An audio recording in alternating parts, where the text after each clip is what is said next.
Moses fled from the face of Pharaoh and dwelt in the land of Midian. Now Moses was tending the flock of Jethro, his father-in-law, the priest of Midian.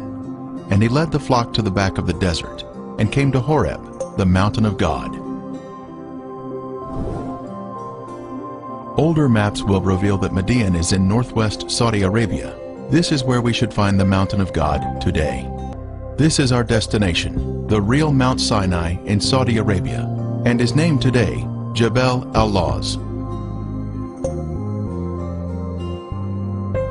Came to Elim, where there were 12 wells of water and 70 palm trees, so they camped there by the waters.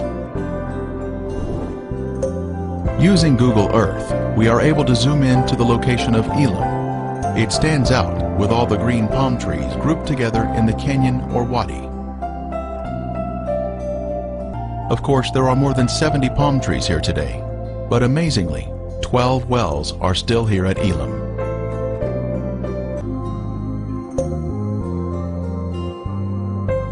And the Lord said to Moses, Behold, I will stand before you there on the rock at Horeb, and you shall strike the rock, and water will come out of it, that the people may drink.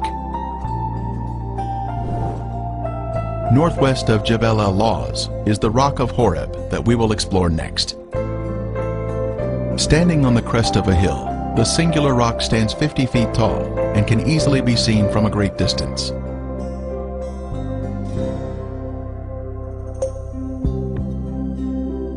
As the people complained once again, asking for water, the Lord heard their cries, and he commanded Moses to strike the rock. Then water gushed out in abundance. The rock was split down the middle, from top to bottom, by the hand of God.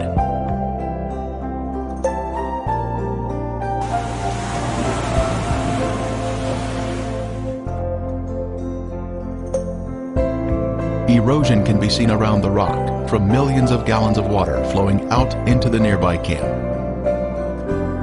He opened the rock and water flowed out.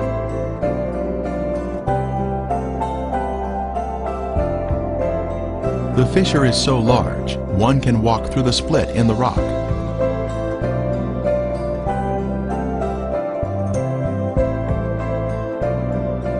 The rocks below show clear signs of water erosion.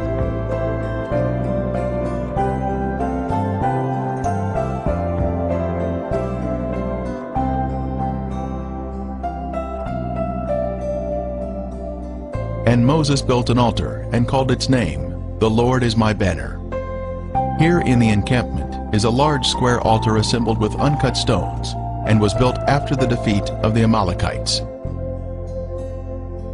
Also in the encampment are the remains of these circular formations of stone used around the base of their tents. This is clear evidence of prior occupation at this site.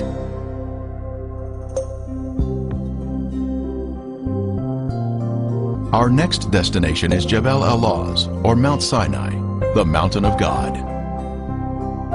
As we pan across the mountains, we see the peak of Mount Sinai that was burned by the presence of God.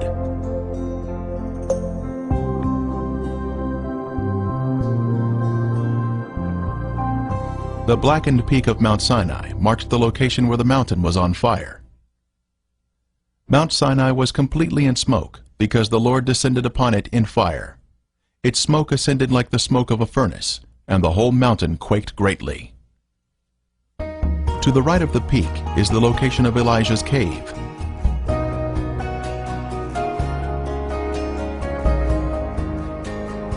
It is extremely rare for anyone to obtain video of the mountain, since entering Saudi Arabia is very difficult, and they are guarding this mountain from those who would photograph it.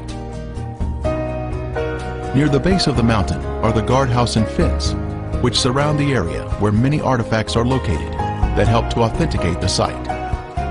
Calf was built in the camp by a rebellious group. As Moses was descending the mountain, he saw the people dancing around the golden calf. Here we can see the encampment from the mountain and the location of the altar for the golden calf.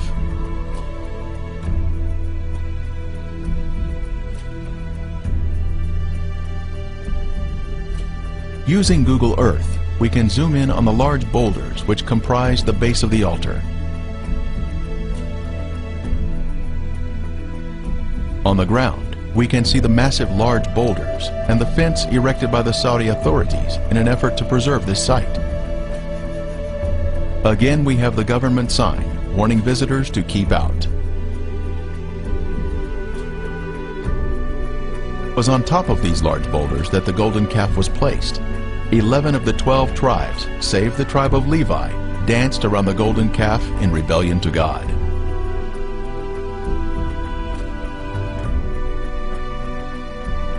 Panning from Mount Sinai, we peer through the fence and see amazing images that are inscribed on the rocks. Egyptian-style figures of the Egyptian god Hathor have been placed here like graffiti.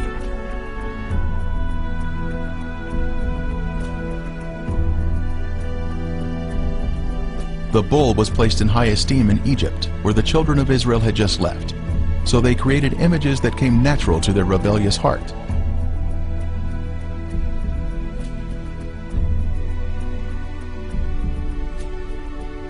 These images were inscribed here because the golden calf was resting here at the time. These inscriptions are unique to Saudi Arabia, according to a Saudi archaeologist.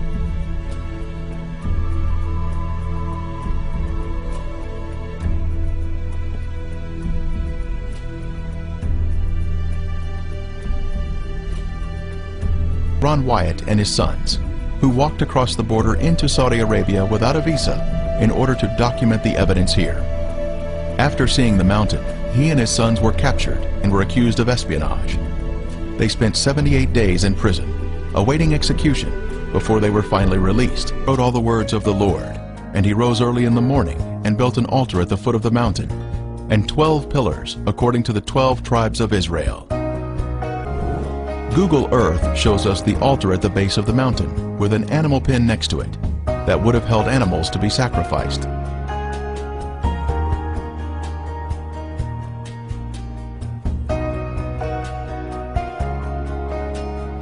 Here we can see an entrance into the animal pen.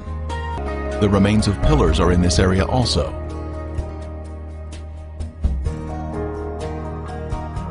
Some pillars are white in color, while others have more of a granite appearance and are very large in diameter, as we can see here. From this same area, one can look upward and see the burned and blackened peak. The rock has literally been burned from the intense heat.